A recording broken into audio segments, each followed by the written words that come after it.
What gives Arya the right to decide that they're going to block out the sun? NASA, NOAA have funded grants related to geoengineering research. Times Magazine, they identified people like Jeff Bezos, George Soros, and Bill Gates as some of the funders. These are global technologies. It could lead to catastrophic effects, war, obviously, flooding, disrupt the monsoon cycle, acid rain. Once you start deploying it, you have to continue indefinitely finding generations to use of this technology in perpetuity. You're looking at the technology that was used by those planes. The patent stated that the spray nozzles could be used to spray vaccines, biologics. We discovered that there was development of technology for self-spreading vaccines. This to me sounds like a conspiracy now, but lo and behold, it's not. The next step for them is human trials.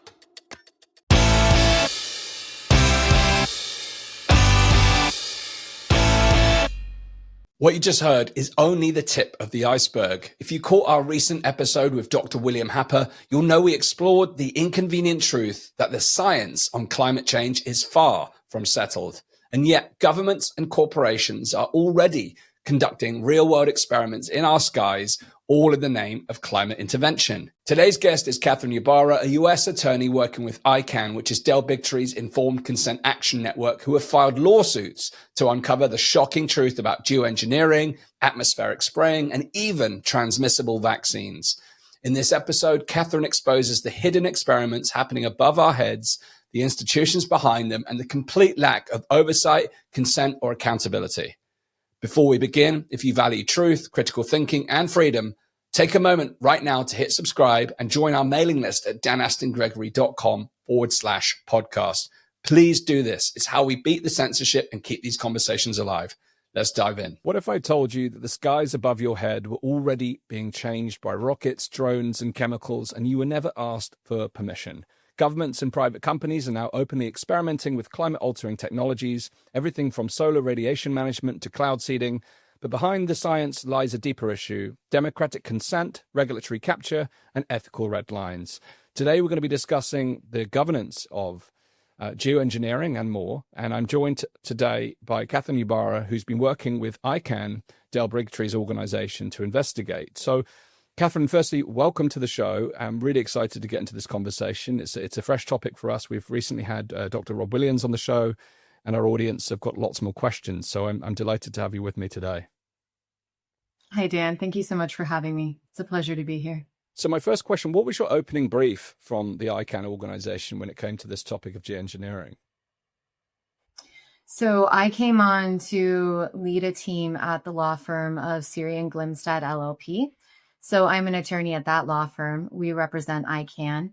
I came in to lead the team that's investigating ICAN's look into environmental pollutants and toxins, and specifically things that are or are not being released into the atmosphere that can affect human health and the environment, with an eye towards informed consent. As you know, ICAN is the Informed Consent Action Network.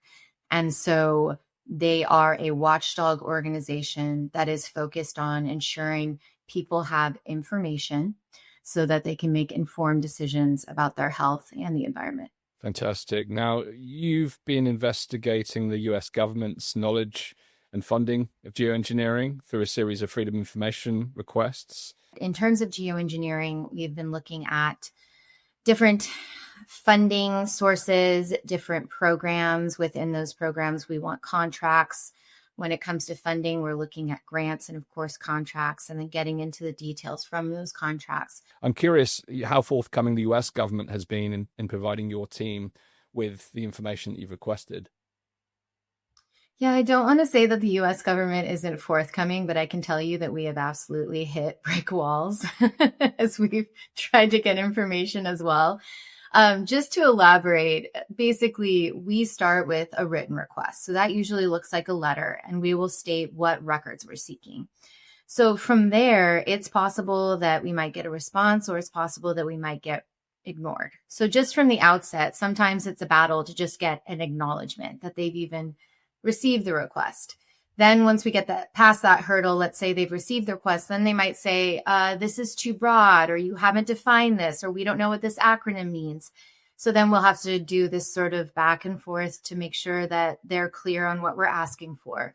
Then at that point, they're supposed to give us a response. So that should be, it's called a final response. And that says, oh, we looked and we didn't find records, or, oh, we looked and we found some records, or we looked and we found records, but we've redacted them for XYZ reason, and we're only going to give you part of what we found.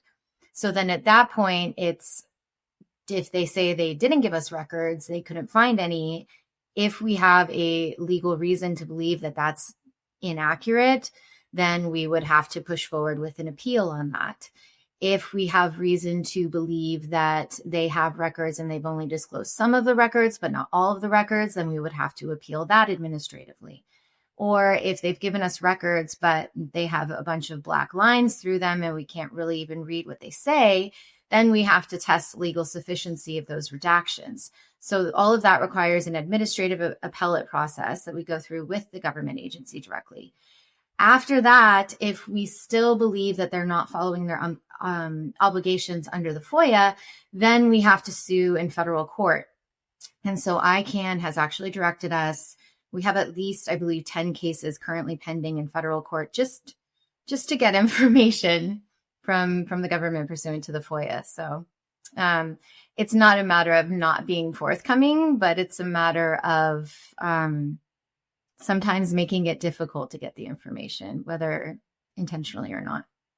Yeah, so it's well documented in the UK, especially recently. The UK has launched a new £50 million project investing in solar radiation management technologies here in the UK. So it's very transparent that the government is currently spending money on geoengineering, but it's less transparent in terms of how much it's spent on geoengineering and to what form and what extent over the last decade, let alone the last 100 years. Have you, through your initial requests, discovered that the government is indeed funding geoengineering projects to change the Earth's climate in the US? Yeah, so our requests have revealed that there are research programs, multiple agencies are involved in them. This is funding research within the government and funding research outside of the government. We know that those grants go back until at least the early 2000s. That's just what's been revealed to us. So I can't speak to anything before that. And we know that, for example, NASA, the National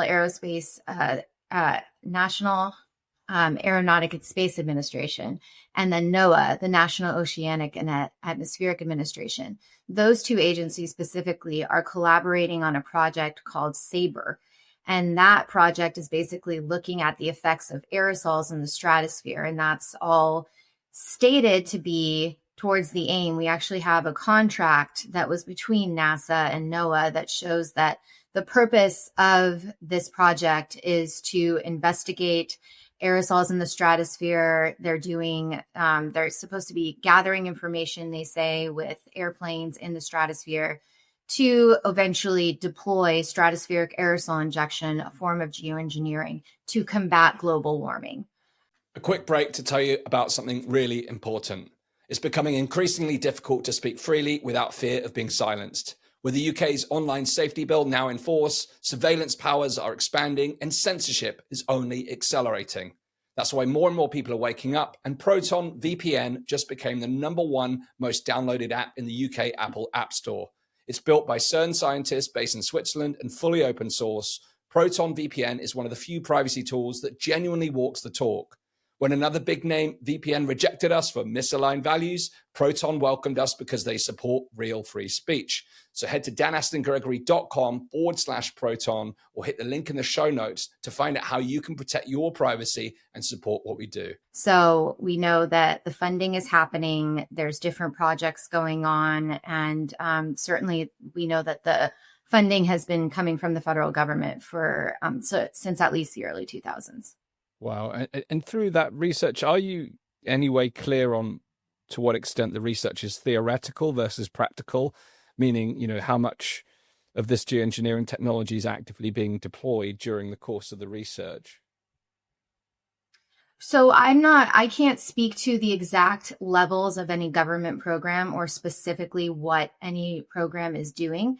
What I can tell you is that some of the grants that we've seen have gone to researchers like David Keith, Wake Smith, Frank Koich. We know that David Keith and Frank Koich worked together on an experiment that came very close to deployment in Sweden that was shut down. That's the ScopeX project. And it's to that end, there's other major researchers that we know that they're funding who are prominent in this space as well. And then do you know exactly what types of technologies are being developed by the US government? So the US government, from what we've seen, is definitely looking at a form of solar geoengineering, which is called stratospheric aerosol injection. And so that involves injecting chemicals into the upper level of the atmosphere, which is the stratosphere. And that's pretty high. So you're talking, it's about anywhere from, I think, 30,000 feet to about 160,000 feet. It escapes me what that is in kilometers. I apologize. But basically higher than most commercial airlines fly. And the reason why they're looking at this technology is because scientists looked at volcanoes. A lot of the geoengineering research points to the volcano in the Philippines called Mount Pinatubo. It erupted in the early 90s. And when that volcano erupted, the scientists believe, based on their studies, that the sulfur that was emitted from that volcano went into the stratosphere, so up into that extreme height level. And those particles from the sulfur remained in the stratosphere. They believe that that actually had a cooling effect because those sulfur particles are meant to be reflective of sunlight. So as a result, they believe that that led to reduced temperatures for a period of 1 to 3 years.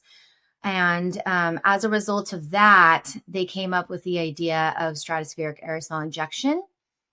We know that research is also going into something called marine cloud brightening.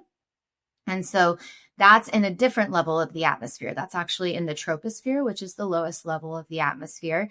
And that's looking at low level sea clouds. And that's looking at making them brighter by basically injecting substances into those low level clouds that's supposed to increase their ability to reflect sunlight, which would reduce the amount of sunlight that would reach the oceans or the planet, the surface. Yeah, I mean, as you're speaking, it just sounds very sci-fi like what you're describing. I mean, the latter type of research is exactly the type of weather modification technologies the UK government is investing in, injecting silver particles into clouds, etc.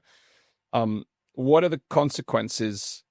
Have you got any idea on the different consequences for potential human health, whether it's in the stratosphere or in the troposphere that you described? Is there any known consequences of geoengineering work on natural life, be it human life, animals, plant life?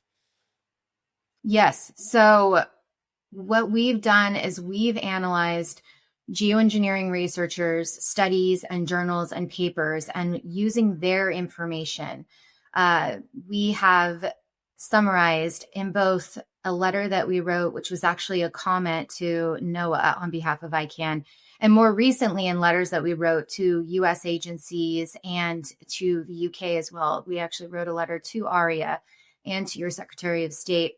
And what we did is inform them of all of the risks that these researchers have summarized. And indeed, it's insurmountable, the risks. At the outset, they do believe that it's possible that these technologies can cause ozone depletion. So we know that that can have effects on the amount of UVB radiation that could reach the Earth, which could be catastrophic, not just to everything, to ecosystems, to wildlife, to human health. I mean, look at skin cancer, things of that nature. They've projected that it's possible that these technologies could cause droughts, or they could cause flooding. They believe that it's possible that they could disrupt the monsoon cycle, which has an innumerable amount of effects, and that could have global impacts as well. They know that it could affect the ability for solar and wind power to work efficiently because you're reducing the amount of sunlight that's going to go to those greener technologies that are supposed to produce energy. We know that, or they tell us that it's possible that something could happen called termination shock.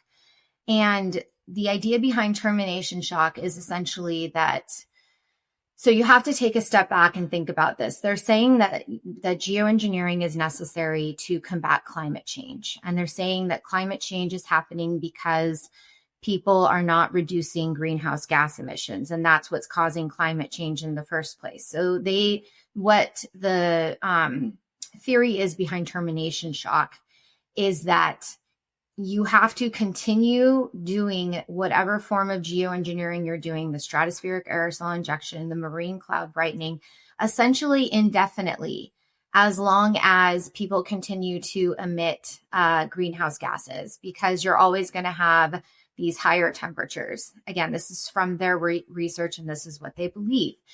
And so because of that, if you were to stop for whatever reason, if a government decided that it was a bad idea, if studies ended up coming out showing that it's having far worse impacts than the benefits that it might be bringing, you wouldn't be able to stop using the technology, because they project, based on their modeling and estimates, that temperatures would rise immediately upon ceasing use of the technologies, and that temperature rise would be even worse than what they believe is projected to happen from climate change. So you're talking about binding generations in perpetuity to use of this technology once you start deploying it, if you were to stop. So it's almost, it would have to be a permanent decision that would have, catastrophic warming in the future. And again, this is according to their research. And then in addition, another huge issue and a huge risk is the risk for geopolitical conflict, because these technologies cannot stay localized. These are global technologies. Stratospheric aerosol injection, if you're injecting chemicals upwards of 50, 60, 70,000 feet into the air, you're covering a huge expanse of Earth. So obviously the impacts of that are going to be global. So what happens if one country says, we are going to start doing this? Let's say China decides that they're going to deploy stratospheric aerosol injection. Let's say that impacts the US or European countries, whoever it might be. Then you're going to have a conflict basically between those countries, multiple countries. It could lead to catastrophic effects. It could lead to war, obviously. Who's going to decide who's going to control the global thermostat of who gets to use these technologies at what level, and who's to say what the impacts are? That's the problem, is when you have a global technology, how do you pinpoint that as the issue that someone believes it's causing? And then if you look at the chemicals that they're thinking about using, sulfur, for example, we know that sulfur causes something called acid rain. So even if you were to use this technology for 1 to 3 years, eventually the particles will fall down, right? And I say 1 to 3 years because that's what they project. The particles would remain in the stratosphere for 1 to 3 years. But then that sulfur is going to fall down. That can result in acid rain. That can result, obviously, in pollution. So innumerable side effects. And we don't know the full side effects. Part of that is that we can't fully understand the risks. And this is in a lot of the literature that you look at. If you look at their research, you'll see, and indeed, the reason why they're proposing experiments in the UK and the idea behind ARIA's project, for example, is that they're saying we have to test this technology to really understand what the risks are and to know if we should use it. So basically, you're admitting that you have to experiment to understand what the risks are. And if you think about that, it's such a fundamental informed consent issue, because you can only make an informed decision if you know what the benefits are and what the risks are. You can weigh those, whether it's a country or an individual making that decision. So if you can only know the full risk by testing it, it's not possible to have true informed consent. Wow. I mean, there's a lot there. There's a lot even to break down the consequences you outlined are significant. And a lot of what you've discussed seems to be based on some scientific assumptions that are untested. This idea that we need to perpetually invest in geoengineering sounds like an incredible business model for those who are deploying it, because we're basically saying we need to do this in perpetuity for forever. Yet, where is the proof? Where is the proof of that? We've recently had Dr. William Happer on, who's founder of the CO2 Coalition, who's challenging the idea that it is primarily carbon driving the climate change that we're witnessing. So there are so many fundamental variables and risks that this technology pose. Yet you're absolutely correct, is that this isn't a closed door experiment in a lab. This is potentially life-altering experiments. And my own research into this, following my discussion of Dr. Rob Williams and Paul Beam, is that there really is a limited science on this. So whenever we see declarations of certain weather events cannot be attributed to geoengineering, when we examine it further, and I've used AI to do this as well, it is very clear that we don't have clear long-term evidence of the second and third order consequences of these interventions. So it's all very well for the latest scientists to say, well, it's not possible for the weather ecosystem to change so significantly that it would cause a mass flood like we've just seen in Texas or we saw in Dubai last year, which both happen to be in temporal association with geoengineering projects. On the surface, the science would say it's not possible too, but actually what the limitations show is that actually we don't know. We simply don't know these knock-on effects. And I'm no scientist at this point. I'm just asking big questions about it. But it's very, very worrying that this is happening. You absolutely are spot on when it comes to the geopolitical side, because that is a huge risk. Because if one country starts to do it and it creates a climatic change, a shift that is adverse to their neighbors, for instance, then we then pick up the pieces and suffer the consequences. But the fundamental piece you've drawn upon, which understandably is the focus for ICAN, is that all of this comes at the expense of informed consent. So right. Where does this actually leave us legally at this point with all these things happening? It seems like it's a cause set in motion. There's an awful amount of funding happening all around the world on this. There's an awful amount of experiments happening. Yet myself, the public, we don't get to have a say in this. We don't get to have a vote. We don't get to inspect the science. We don't get to ask questions. I mean, you're a legal firm coming up against black lines and withdrawal of information, withholding information. So how on earth are we meant to make sense of this? So where does this actually leave us as a population when it comes to these experiments? Well, I think it's important for people to continue to try to get informed, but I wouldn't say that people are powerless. For example, if you look at the ScopeX project that Harvard tried to experiment with stratospheric aerosol injection using a balloon, they were going to launch it from Sweden.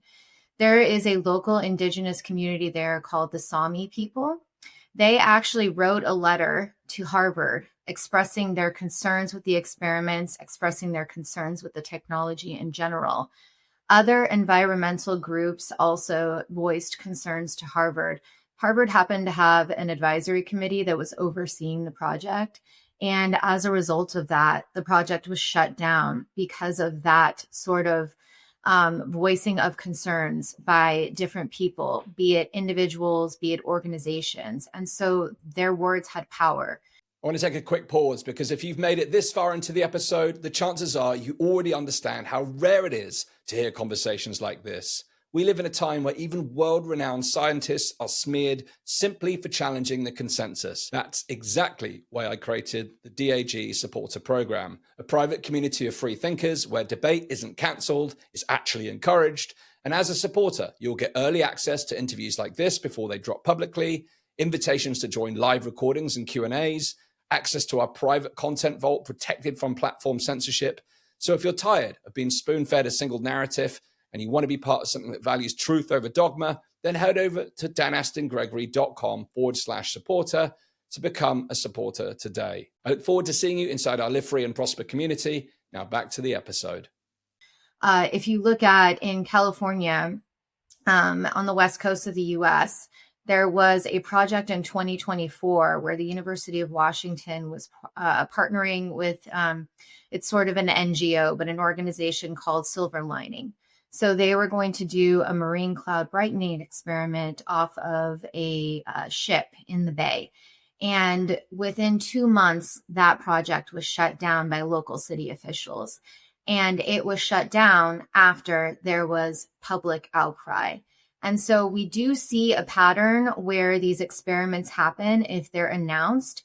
When people object, when they write their letters or they talk to their government officials, we do see that the government officials are responding. So certainly it doesn't seem like an area that's without hope. This technology in general didn't really gain notoriety until very recently.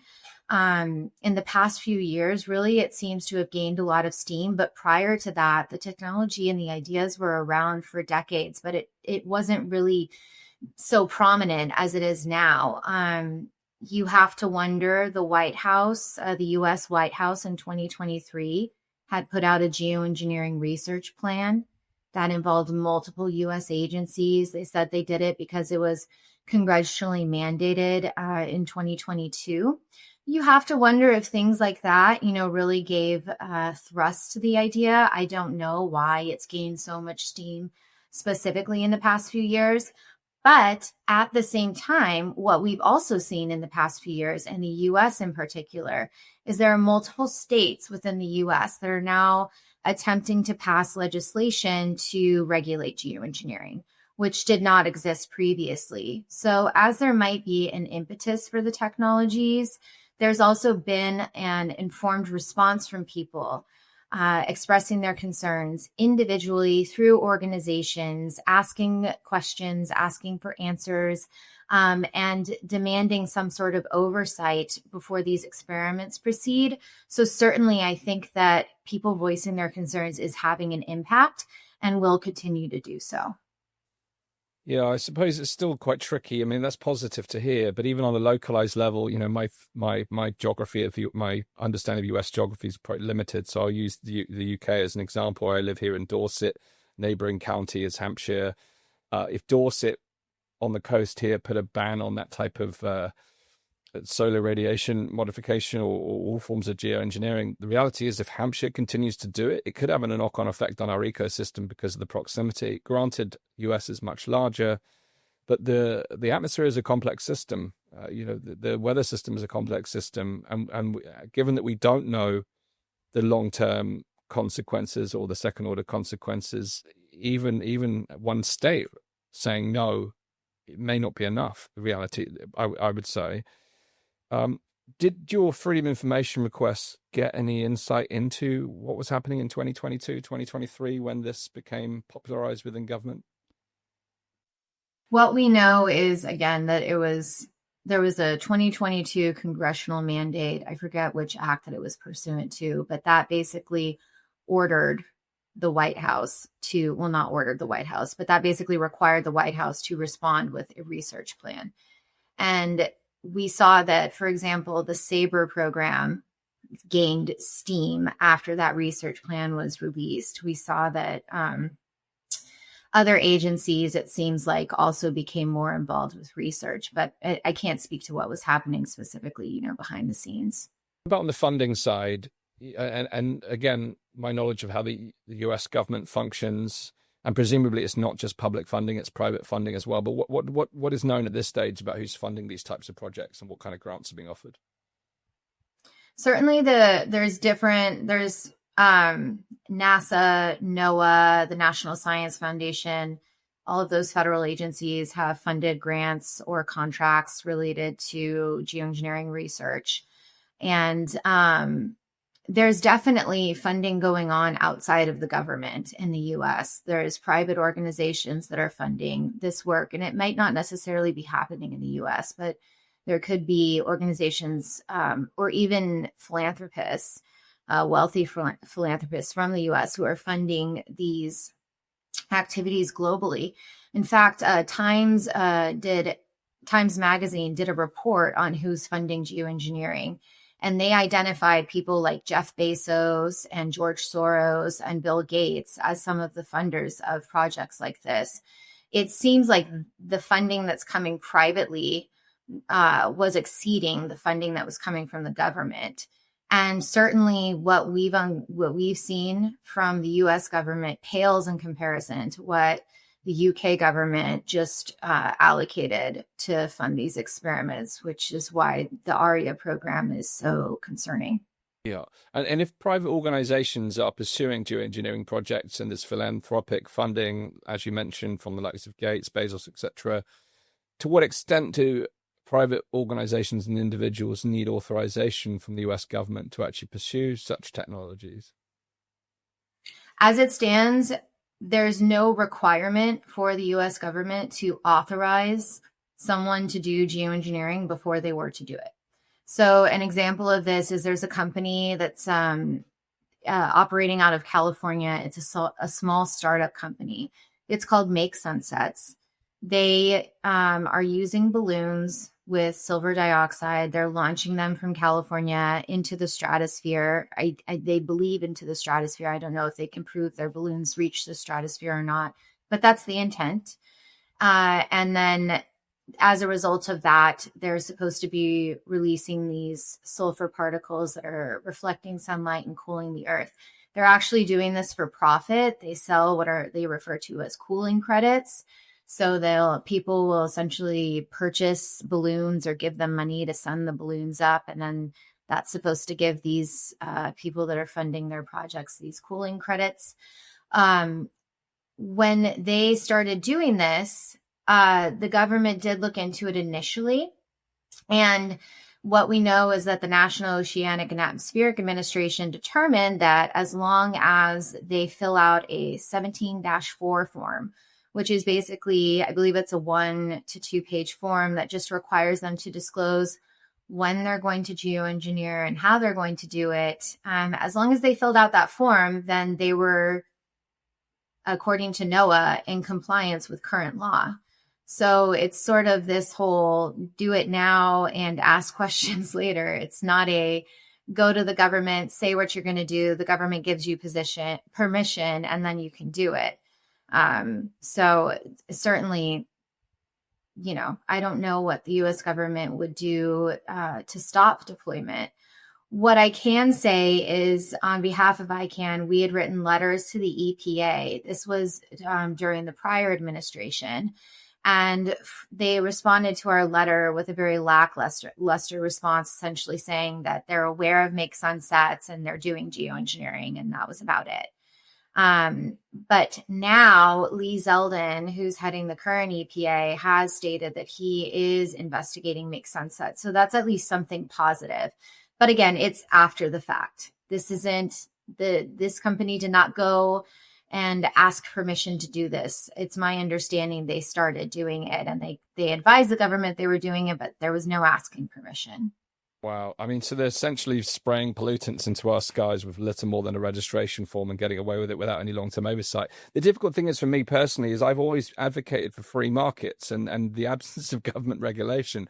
But that was in the glory days of companies not interfering with our life. It was in the days where, mandates, whether it's a vaccine mandate or some new experimental product in the sky, were not on the table. Whereas now, these are risks that face all human life, natural life, animal life, and there is very little to no oversight, and there is very little monitoring or understanding of the long-term consequences. To me, this feels like an emerging threat to the civilization, yet this is being done under the guise of protecting civilization from an emerging threat. So we kind of seem to be caught in a double bind. And it's people who are going to suffer the consequences. So what do you hope will happen next with the work that you're doing? And how can ordinary people begin to take action to support or have their views heard? Yeah, so the biggest thing that we are doing is we are working towards getting information and pushing for more transparency. Because if we can have more transparency, then it can help people to make more informed decisions. And that's the model that ICAN has, is that they use our legal team to basically do legal investigations, to do fact finding, to use FOIA to get information, and then they put that information out to the people. ICAN has a legal strategy in place that we are executing, and I can't speak to the specifics of it. But in terms of individual people, what they can do, in addition to, getting informed and staying informed, I would say, again, if you find out about any sort of project happening around you in terms of geoengineering, if you find out about government funding, an individual can write a letter. Individuals can also do their own Freedom of Information Act requests. There's nothing stopping any individual citizen in the U.S. from writing to their agencies that, whether it's certainly federal agencies under the FOIA, but if they have local agencies by them, they can look to see what sort of regulations are around them for Freedom of Information requests and submit their own requests, ask for their own information, certainly. Yeah, I mean, to me, that's very sound advice. I think it's important. And to me, it starts to feel the way you've described it has given it real texture at the scope and scale that this is happening. And we've just been talking about the US and the UK here, but this is quite clearly happening around the world. And now it feels like it's a cause set in motion, which is what's most concerning. An industry is forming, which is undoubtedly, if I was to look into projections around geoengineering, I'm sure it would be in the billions, if not trillions by now, in terms of the total future expenditure. Already we know millions are being spent on research and development and indeed implementation, both from the public sector and the private sector. So to try and put this back in the box at this stage feels like it's going to be a very complex process, unless we perhaps start organizing on an international and local level, national level, to actually take a stand here, because there are so many unknowns that we cannot quantify. In so many, and I'll be interested to look at the parallels, because in so many other parallel fields of research, it's deemed unethical to research on a human. So they use animals or other organisms to test vaccines, for instance, or medical products. Yet geoengineering is being tested on humans, on animal life, on all natural matter. And we don't have a say in that. There is no democratic input into that. So for me, this is probably one of the most concerning parts of this overall picture, is that it really is a cause set in motion, and it feels like the regulation is so far behind the commercial interests, let alone the science, which I feel is probably lagging as far back as the regulation in some ways. What do you think the prognosis is? From going from 0 to 1 on this, being deployed as a legal professional, what's your outlook for the field of geoengineering? Do you think it can be harnessed or stopped? Yeah, I can't speak specifically to where exactly we are at in terms of this being full blown or not. What I can tell you is it's certainly concerning from a legal perspective that there's no sort of regulation really or oversight. At the same time, though, as you alluded to earlier, I'm not also one who's for over-regulation or global regulation that's overreaching or tyrannical. And, that could be the flip side of this. I would hope that there could be more discourse on this and more debate over the issues. It doesn't seem like you're getting both sides of this issue. It seems like the voices that are the loudest are the ones who are proponents of it. And it seems that we're supposed to accept all of the underlying assumptions of their research, whether it's from climate change to what they believe the benefits and effects will be. The reality is that all of this science, they're still developing. And if you think about it, we know from what these researchers have told us that they're basing the risks and benefits for this technology off of models. These are the same models that they use to make their predictions about climate change. But then at the same time, for example, in ICAN's letter to ARIA, we cited to a scientist from NASA who recently admitted that models can have severe flaws. In the IPCC sixth assessment report, it stated that we know that the models still have many uncertainties, and that's due to cloud feedbacks and aerosols and not being able to properly quantify those impacts. And those are exactly what are involved with geoengineering. So there's a lot of discussion on the risks, but there's not a lot of discussion on the underlying science. So I would hope that that would also be debated. I don't know if that would make a difference or open any doors, but I just hope that there's more discussion. I think it's promising that you're seeing hearings where this is being debated. I know that the UK recently had a petition to ban geoengineering, and that was very briefly, but still debated in your parliament. And so I would hope that we would see more of that. And then we'll see what leads from that, essentially. Because again, I don't want to say that we should just be regulating this globally. I don't want to be one. And certainly that's not ICAN's position that we need more regulation. But rather, what ICAN's position is that I would make clear today is that we need more transparency. And if we know anything about risks and efficacy, then we need to see that.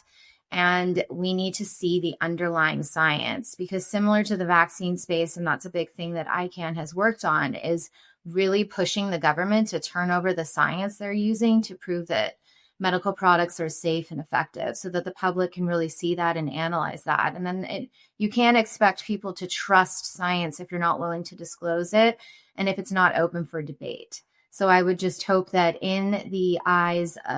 with an eye toward transparency, that would be happening more. Yeah, I agree with you. And I spent the last 5 years challenging the idea of global governance. Yeah, this is really challenging because geoengineering is something. Well, if you take water and air, they're two things. Sea, the oceans, and the air are things that we share across the planet. So if any one nation therefore starts to act inappropriately, immorally, or whatever descriptive you want to use, then it can have a consequence for each of us. So how then do we tackle those types of things? But I'm with you on the idea of transparency, because the reality is, if you have full transparency, you don't need regulation, not to a lesser degree, at least anyway, because the transparency itself should be revealing, and that revelation should then deter behaviors that have adverse greater harms than benefit. But as we've seen, as you've alluded to with the vaccines or other things in the pharmaceutical industry, we don't have that transparency, and that's why organizations like ICAN have had to exist, because it's impossible to get total clarity.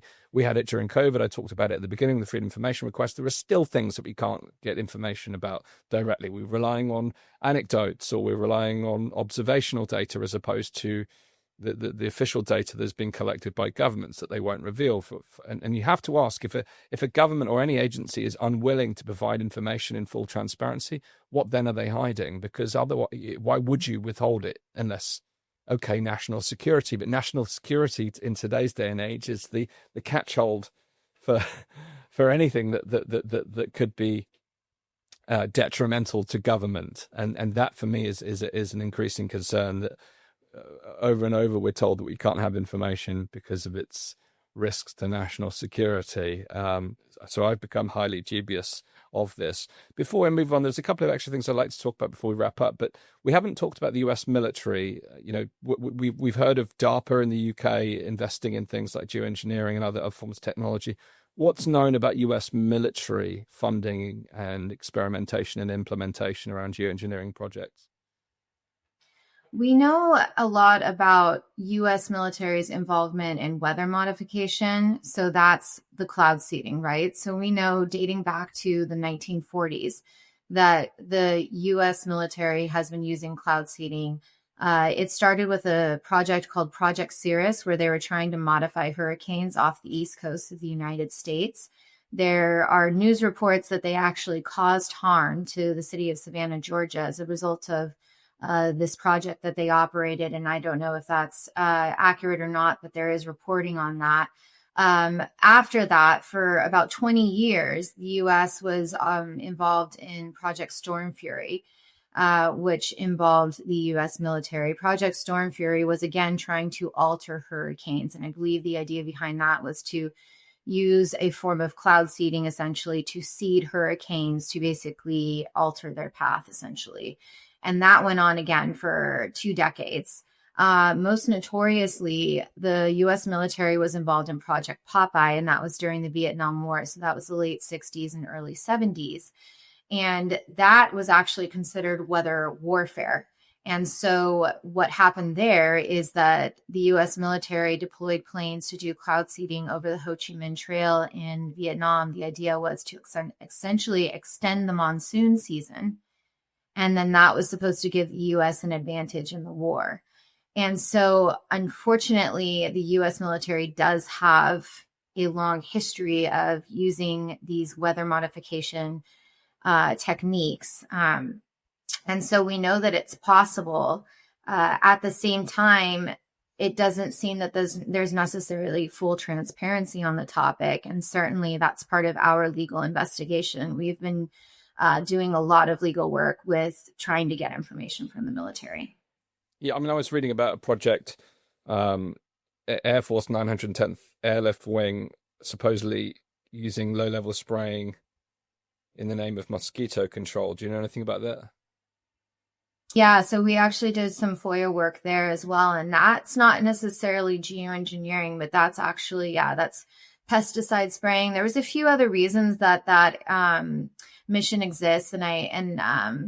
The other reasons escape me at the moment, but we know that there are active flights that go out from different bases that are operated by the 910th Airlift Wing. And that's where the U.S. military is spraying pesticides over residential areas, in addition to military bases, obviously, but that's in the name of mosquito control. And again, there are other reasons. I just don't recall them off the top of my head at this time.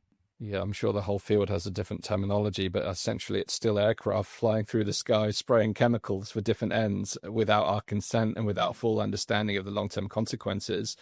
Here's an interesting topic for you. I mean, the whole field of geoengineering until recently was almost dismissed as a conspiracy theory, which is, to me, is absolutely ludicrous, given that we do have, everything you've spoken about. There's a long history of geoengineering. I think it's spawned from this idea of chemtrails.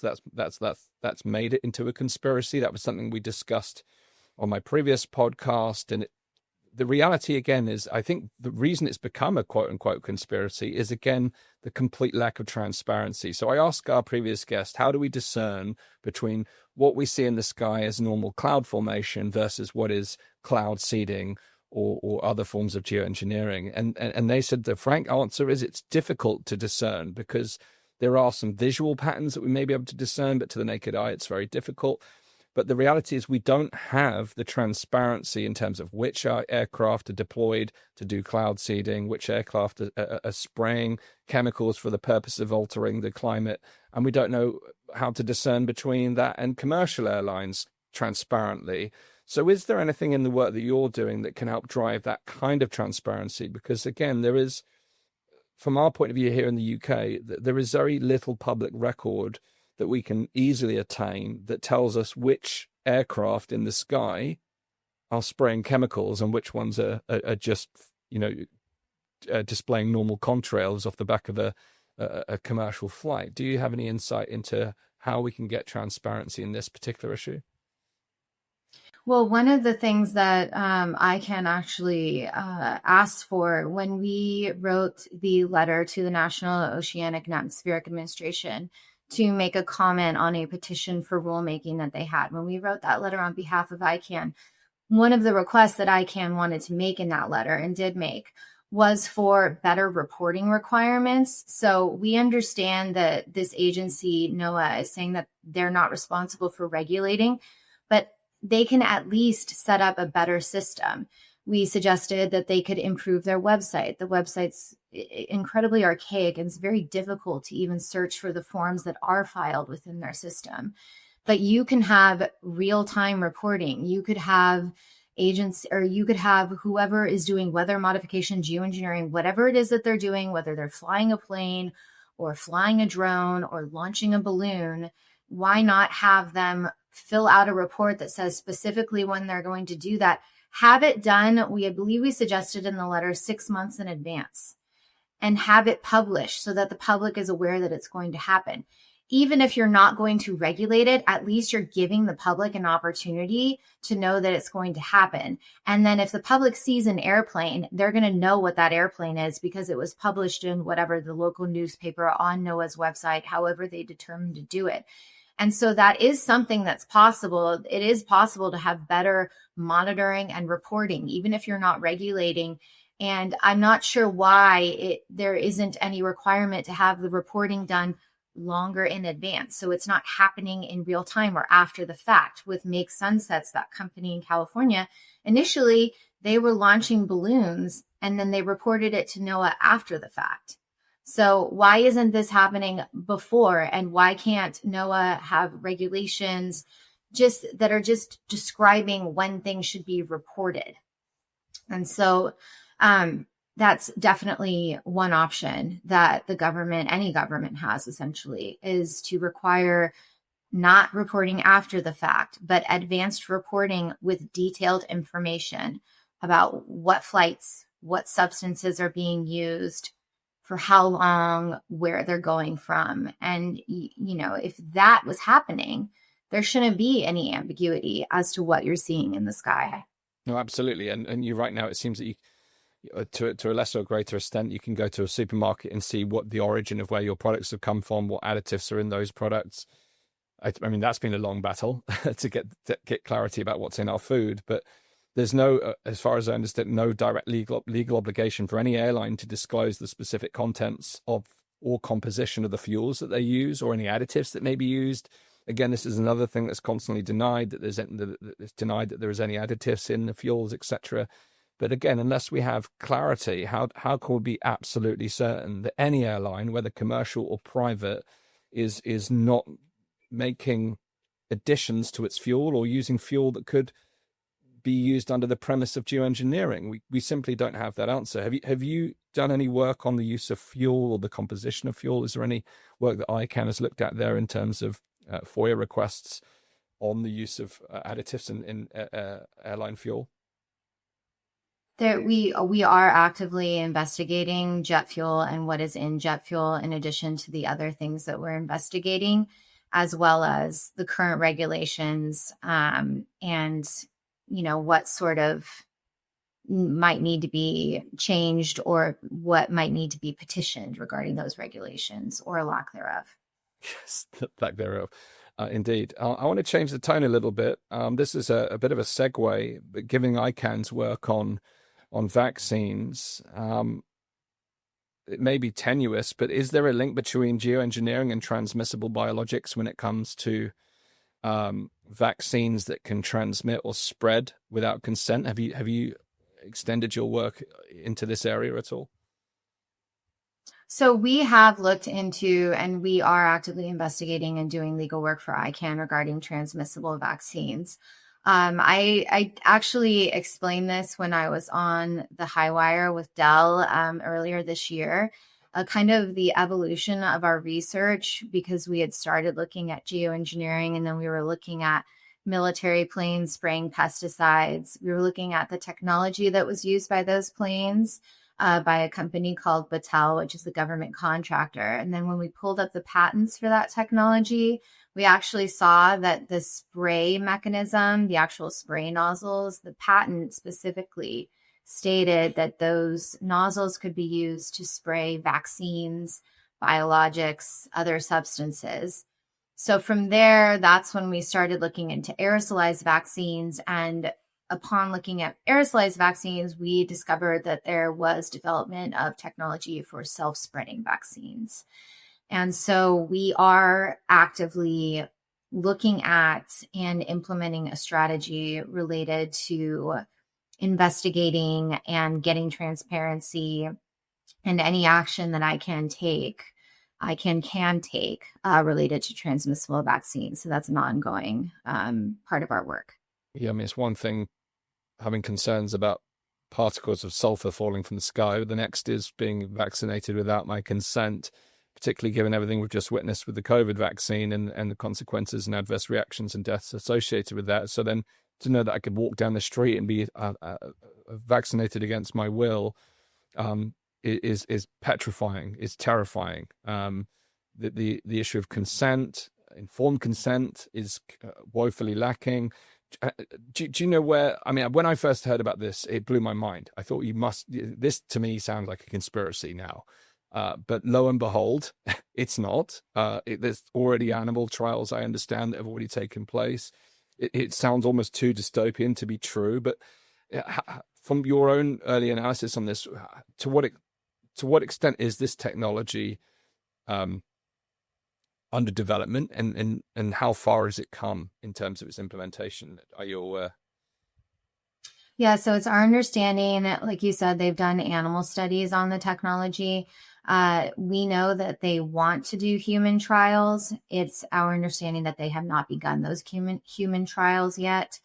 And so, again, I can't speak to a specific strategy that we're implementing, but we are actively looking into this and doing work for ICAN on this topic. But the problem is that the next step for them is human trials to, as they put it, test the safety and efficacy, right? But if you're testing this on humans, it's really confusing as to how it's going to be controlled. If it's a vaccine that you've designed to be spread, they literally say it's supposed to mimic what a virus does. So a virus spreads from person to person. So you can inject this one person who consents to the trial, and God bless them, that's their right to do that.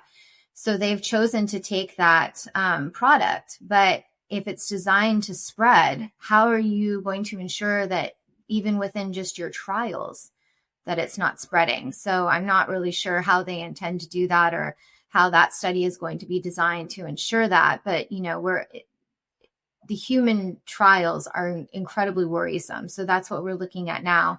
Thankfully, it does not appear that they've started to happen, but it's a huge concern if and when they do, what that could mean. Well, absolutely. I mean, if you look at the speed of which something can be transmissible in such a way, frankly, all it takes, all the discussion of the lab leaks from Wuhan, etc., all it takes is for an experiment of this nature to go awry, the researcher to get infected, and then the colleagues to get infected by this transmissible vaccine, and all of a sudden the cat is out of the bag. But also when we look at virology and we understand about zoonosis, which is the animal spillover into human life, to me, this is where it's also risky, because if you are trialing this in animals and an animal that happens to spread this self-spreading vaccine then gets in close proximity to a human being, they may bite the human or for some other transmission mechanism that the science will probably deny is possible, yet we can see animals spill over into human life, zoonosis, as I described. To me, there's significant risks even in the animal trials, and I'm sure there's all kinds of controls that are in place, but frankly, even there has to be risks. We've seen lab leaks in biosecure level 4 labs. To me, there is no safeguard against this type of trial. So even in the animal kingdom, I have great fear over what this could bring. Right. I agree. I want to speak to you, Catherine, as a human being, not as a member of a law firm or as a lawyer or as a representative of ICAN. You came into this as a lawyer. You came into this hired by your legal firm through ICAN to do this work. But now as a human being, stripping all that back, how has your view of the world changed as a result of being in this type of work? I think for me, it really reaffirms principles that are so important: freedom of speech, transparency, informed consent, those issues, the rights to freedom of speech, to be able to speak about these things freely and openly without censorship coming out of COVID. I think as we look at new technologies that might have benefits, but can have insane risks, we should be able to talk about these things unabridged. There should be discussion, there should be debate. And so it reaffirms that necessity to me, and that right to me. And then informed consent was something that I thought about, but now it's something that's just, it really is so important to me, to my family, to those around me. Just to respect the right of individuals to be able to choose. I think that there's a really sad trend in society where you'll have people who are scientists, doctors, lawyers, whatever it might be, who think that they know best. And therefore, because they know best, because they're educated or they're well-researched or studied, that their ideas are superior, and those who object don't have a right to voice those objections, that they're not informed, right? And so that's a twofold issue. The first issue is, if you're this person who's in this position, why aren't you informing them? Why aren't you speaking to them? And that's where the transparency comes in. But, the other thought that I have about this is that, why is it that these people, a few people in elite positions, get to make a decision? Why does ARIA get to decide? A small group of individuals in a small government agency with very little oversight, what gives them the right to decide that they're going to block out the sun? So who decided that a few people in power have the right to make decisions that impact so many globally? So, for me, I really hope that as we look at these issues, we can be encouraged to speak to people. First of all, I really hope that people listen to people that they maybe don't agree with.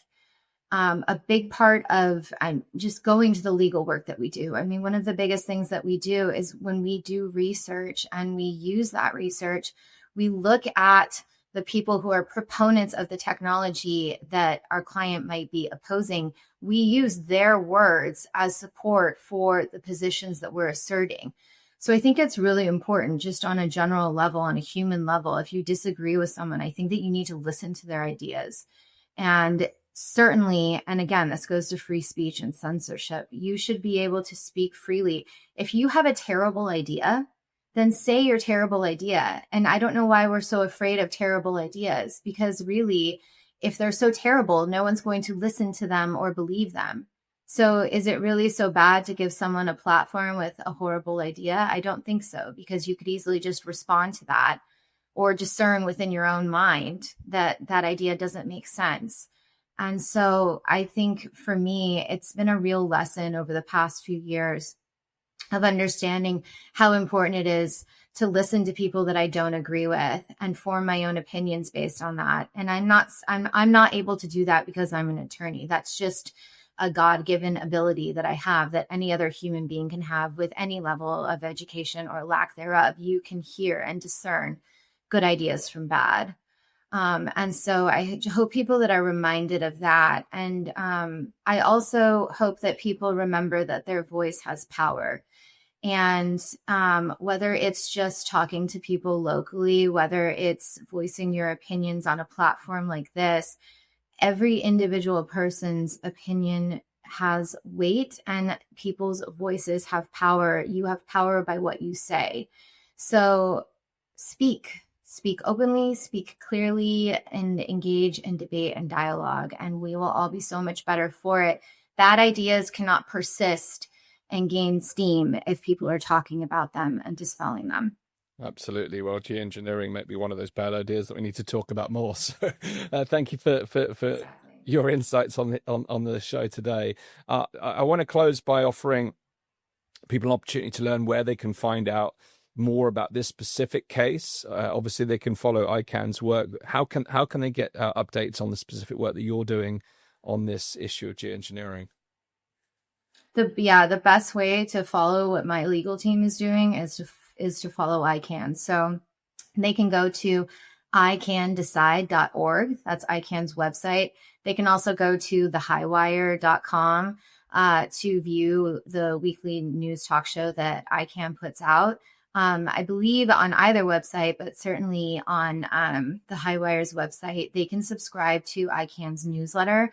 And when ICAN puts out legal updates, that's the best way to get information and to watch the show as well. My law firm has a website. If you'd like to learn more about my law firm, it's a wonderful firm. I work with truly wonderful, passionate attorneys. These are the hardest working people I've ever met. You wouldn't believe how many hours they put in. And so our website is SIRI LLP. It's SIRILLP.com. And so certainly you can learn more about our firm there. But I, encourage viewers to follow ICAN and the work they're doing. And as we continue to do work, ICAN is going to share that with the public. Fascinating. Thank you so much. We'll put the links in the description below for ICAN, Highwire, and your legal firm. So thank you for that, Catherine. And thanks for this discussion. If you see Dale in the next few days, say hello from me. We've done quite a few events together, and he's been on the show as well himself. So we in fact had a long 3-hour dinner when he came to the UK. It was in Bath. That was a fascinating. Sat around the table with Dale, Brett Weinstein, Majid, Nawaz. One of the most illuminating conversations I've ever sat and witnessed. So big hello to Dell, and I have to give kudos to him and ICAN's work. Without Dell and ICAN, there's very few pushing back in the way that you guys are. So thank you so much for the work you're doing.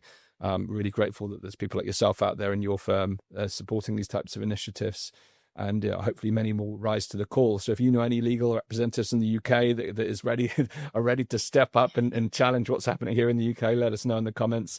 Let's see what we can do. And for my behalf, as well as a founding director of Free Humanity, human rights organization, this is something that we're going to take very seriously as well. So thanks for tuning in. Please do share this episode. Important conversation. As Catherine said, this is something that we do need to be speaking about and speaking freely about, because at the moment it's been previously dismissed as a conspiracy, whereas there is a long history to this type of technology, and it's important we start to get full transparency on its usage, its implications, and the risks to humankind, animal life, and the planet. So thanks again, Catherine, and looking forward to seeing your work unfold. Thank you, Dan. I appreciate it. This was really wonderful. That was Catherine Ybarra, and I hope this conversation gave you a clearer view of what's happening above our heads and behind closed doors. When governments and corporations take it upon themselves to alter the climate, to spray chemicals into the atmosphere, or develop transmissible vaccines without public consent, we're no longer just talking about science. We're talking about power without accountability.